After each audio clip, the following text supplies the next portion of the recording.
Exit পোলে হচ্ছে BJP 27, তার মধ্যে আপনি আছেন, তার মধ্যে সবাই মানে লকেট টকেট সবাই, যেগুলো বলা হয়েছিল যে ডাইসি আছে একটু, সেগুলো সবই দেখা যাচ্ছে বুথ ফেরত সমীক্ষায় জিতছে। কিন্তু এটা বড় প্রশ্ন আছে, মুখ্যমন্ত্রী মমতা বন্দ্যোপাধ্যায় বলেছেন যে উনি বুথ ফেরত সমীক্ষায় বিশ্বাস করেন।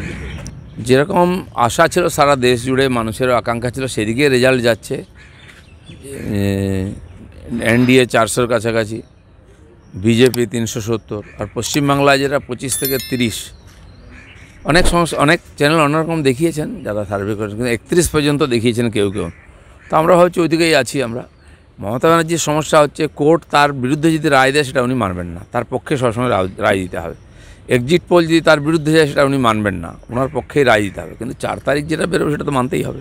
সন্দেশখালী এবং ভাঙড় প্রত্যেকটা ভোটে আমরা দেখছি যে ভোট হোক ভোট না হোক, ভোটের আগের দিন ভোটের পরের দিন, এই দুটো জায়গা সব সময় নেগেটিভ কারণে শিরোনামে থাকে। এই দুটো জায়গা কেন এরকম নৈরাজ্য তৈরি হচ্ছে? দেখুন, এক তো হচ্ছে সংখ্যালঘু এলাকা বা সংখ্যালঘুদেরকে হাতে অস্ত্র তুলে দিয়ে ঝগড়া বাঁধানো, নিজেদের মধ্যে অন্যের মধ্যে ক্রিমিনাল তৈরি করা, এই পরম্পরা চলেছে। যে সরকার ক্ষমতায় থাকে সেই দুটো জায়গাকে নিজের মুক্তাঞ্চল করে ফেলে, আর তারাই গণ্ডগোলটা করে, তাই গণ্ডগোল থামে না। সরকার যদি চায় একদিনেই গণ্ডগোল থামতে পারে, তারা চায় না। তাদের এমএলএ গিয়ে গণ্ডগোল করবেন, তাদের নেতারা গুন্ডারা গিয়ে গণ্ডগোল করবে, পুলিশকে দিয়ে গণ্ডগোল করানো হবে, তো থামবে কী করে? বিহার, ইউপি, কাশ্মীর ঠান্ডা হতে পারে, পশ্চিমবাংলার কয়েকটা জায়গা কেন হচ্ছে না?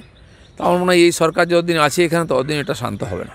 অভিষেক ব্যানার্জি বলেছেন ভালো করে স্ট্রং রুম আগলাতে হবে, অথচ মজার ব্যাপার ডায়মন্ড হারবার নিয়ে এত বড় অভিযোগ ভোটের দিন শুভেন্দু অধিকারী কমিশনে গিয়ে করে এলেন, তারপরেও কিন্তু আজকে যে রিপোলগুলো হচ্ছে তার মধ্যে ডায়মন্ড হারবারের কোনো আসন নেই, কোনো বুথ নেই।